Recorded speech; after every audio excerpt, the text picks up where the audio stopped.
না হয় মই এই কথাটো কৈছোঁ, মই বিভিন্ন সংবাদ মাধ্যমত কৈছোঁ যে তেওঁ অশোক সিংহাল মোক আহিছে ঢেকীয়াজুলিত 2016 আহিছে। মই 2011 চনত মই মোক প্ৰাৰ্থিত্ব প্ৰদান কৰিছিলে, মই খেলিছিলোঁ, মই সন্মানজনক ভোট পাইছোঁ। আৰু সেই সময়ত কৈছিলে ৰাজ্যিক নেতৃত্বে কৈছিলে যিসকলে 20,000তকৈ বেছি ভোট পাব তেওঁলোকক পুনৰবাৰ প্ৰাৰ্থিত্ব দিয়া হ'ব। আৰু সেই উদ্দেশ্যে সমষ্টিত কাম কৰিব লাগে এতিয়াৰ পৰাই। আমি সেই হিচাপে কাম কৰি গৈ আছোঁ। মোক প্ৰাৰ্থিত্ব দিয়া নাই, মোৰ আক্ষেপ নাই।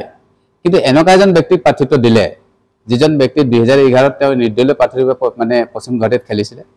তাৰপিছত দলে তেওঁক বহিষ্কাৰ কৰিছিলে। 6 বছৰ বহিষ্কাৰ কৰাৰ পিছত 6 বছৰ নহওঁতে তেওঁ বিজেপিৰ পৰা আকৌ প্ৰাৰ্থিত্ব পালে। কেনেকৈ পালে এইটো পাৰ্টিয়ে বুজিব, ৰাজ্যিক নেতৃত্বে বুজিব কি কাৰণত তেওঁক প্ৰাৰ্থিত্ব দিলে। আৰু ঢেকীয়াজুলিৰ নিচিনা সমষ্টিত প্ৰাৰ্থিত্ব দিছে য'ত নেকি এটা গৰিমা আছে, য'ত নেকি শ্বহীদ নগৰী আমাৰ 13গৰাকী আমাৰ স্থানীয় খিলঞ্জীয়া মানুহ প্ৰাণ আহুতি দিবলৈ স্বাধীন কৰিছে।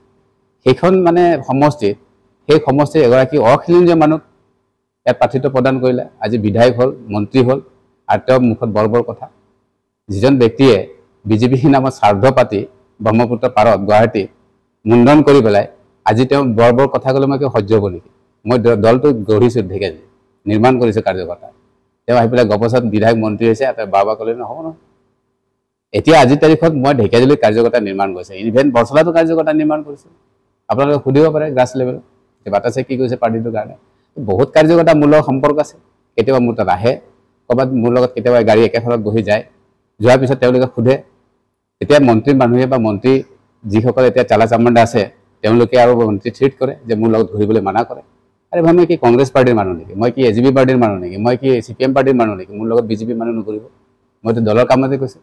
গোটেই মানে 20 বছৰ ধৰি মই পাৰ্টিৰ কাৰণে ফুল টাইম মই কাম কৰিছোঁ। যিটো সময়ত ঘৰত মোৰ খাবলৈ নাথাকে, আলু পিটিকা খাই পেলাই মই BJP কৰিছোঁ। এই সময়ত মই পাৰ্টি কৰিছোঁ। আজি পিলাৰ হৈ গৈছে, পিৰামিড হৈ গৈছে। এতিয়া পিকত বহি পেলাই কয়, আমাৰ ৰাজ্যিক নেতৃত্বই কৈ দিয়ে, 2এজনে কৈছে, মই সংবাদ মাধ্যমত শুনিছোঁ, 2জন কাৰ্যকৰ্তা গ'লে পাৰ্টিৰ একো ক্ষতি নাই। এই পিলাৰে এটা খুঁটি যেতিয়া নোলাব নাই, পিৰামিড সৰি যাব। এই কথাবিলাক ভাবিব লাগে ৰাজ্যিক নেতৃত্বে। এনেকুৱা ধৰণৰ কথা ক'ব নাপায়। ক্ষমতাত থাকিলে মানুহে যিকোনো কাম কৰি দিয়ে। এইটো ক্ষমতা হয়তো চাগে ক'ৰবাত অপপ্ৰয়োগ কৰিছে। আৰু মই কওঁ যে তেওঁ সমষ্টিত যে এইখিনি কৰিছে, যে সমষ্টিতে যে ডিলিমিটেশ্যনৰ কাম কৰিছে, অসমত তেওঁ আমাৰ চৰকাৰে তেওঁক ডিলিমিটেশ্যনৰ কামৰ দায়িত্ব দিছিলে। সেই হিচাপে তেওঁ কাম কৰিছে। কিন্তু মই ক'ব খোজোঁ ঢেকীয়াজুলি সমষ্টিটো সম্পূৰ্ণ তেওঁ ব্যক্তিগত স্বাৰ্থত সমষ্টিটো বনাইছে। চাওক, মই একেবাৰে বিদ্ৰোহ কৰিছোঁ বুলি কথাটো নহয়। দলত যিটো চলি আছে বা বৰ্তমান দলে গঢ়ি দিয়া যিটো আমাৰ চৰকাৰ, বনাই দিয়া যিখন চৰকাৰৰ যিসকল প্ৰতিনিধি আছে, যিখিনি কাৰ্য কৰি আছে, সেইখিনিৰ ওপৰত মোৰ অসন্তুষ্ট আছে। আমাৰ বিশেষকৈ আমাৰ ঢেকীয়াজুলি সমষ্টি, যিহেতু মই তাৰ পৰা মই বিলং কৰোঁ, মই জিলা সভাপতি হিচাপে মই শোণিতপুৰ জিলা সভাপতি হিচাপে দায়িত্ব নিৰ্বাহ কৰিছোঁ। বৰ্তমান ৰাজ্যিক সমিতিৰ সাধাৰণ সম্পাদক আছে আমাৰ ৰাজ্যিক কাৰ্যনিৰ্বাহক সদস্য হয় পাৰ্টি। মোৰ এটা কথা হৈছে যে ভাৰতীয় জনতা পাৰ্টি মই কি কাৰণত কৰিছিলোঁ। আমাৰ মাননীয় মুখ্যমন্ত্ৰী ডাঙৰীয়াই কৈছে যে অসমীয়াৰ খিলঞ্জীয়াৰ স্বাৰ্থত মই কাম কৰি আছোঁ।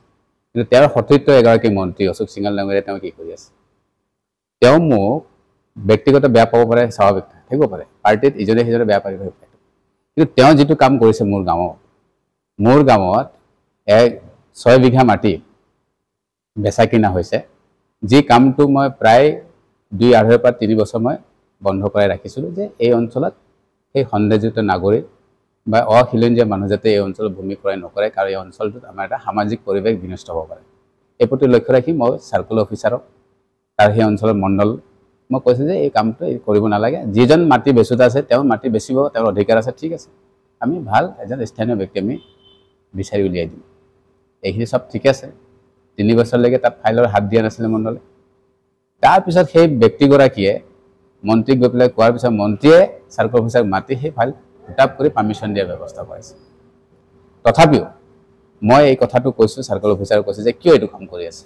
তেতিয়া তেওঁ কৈছে যে মোৰ বহুত প্ৰেছাৰ, মন্ত্ৰীয়ে প্ৰেছাৰাইজ কৰিছে। অশোক সিংহাল মোক 2011 প্ৰাৰ্থিত্ব প্ৰদান কৰিছিলে। মই যদি যোগ্যই নহয় তো মোক প্ৰাৰ্থিত্ব প্ৰদান কৰিব নালাগিছিলে। ৰাইজে আশা কৰে, মোক ঢেকীয়াজুলি ৰাইজে মোক কয় যে ঢেকীয়াজুলিৰ নিচিনা সমষ্টিত ক'ত বাহিৰৰ মানুহ আপোনালোকে বিধায়ক বনাইছা। মই কৈছোঁ মই কেনেকুৱা বনাইছোঁ, আপোনালোকে ভোট দিছে। কয় নাই আমি BJPকে ভোট দিছোঁ, তোমালোকে প্ৰাৰ্থিত্ব কেলে দিছে। মই কৈছোঁ মইতো দিয়া নাই নহয়, ৰাজ্যিক নেতৃত্বহে দিছে, এতিয়া মই কি কৰিম বুলি কৈছোঁ। কিন্তু সেই কথাটোৰ কাৰণে মই এইবাৰ 26ত নিৰ্বাচন অৱতীৰ্ণ হ'ম। পাৰ্টি BJP বিচাৰিম, BJP যদি নিদিয়ে আৰু নিদিব পাৰে, কাৰণ যিখিনি কথা মই কৈছিলোঁ ৰিয়েল কথা কৈছোঁ, হয়তো দলে দুখ পাব পাৰে, মোৰ কথাখিনি দুখ পাব পাৰে, হয়তো কালি মোক একশ্যন ল'ব পাৰে, দলৰ পৰা উলিয়াই দিব পাৰে।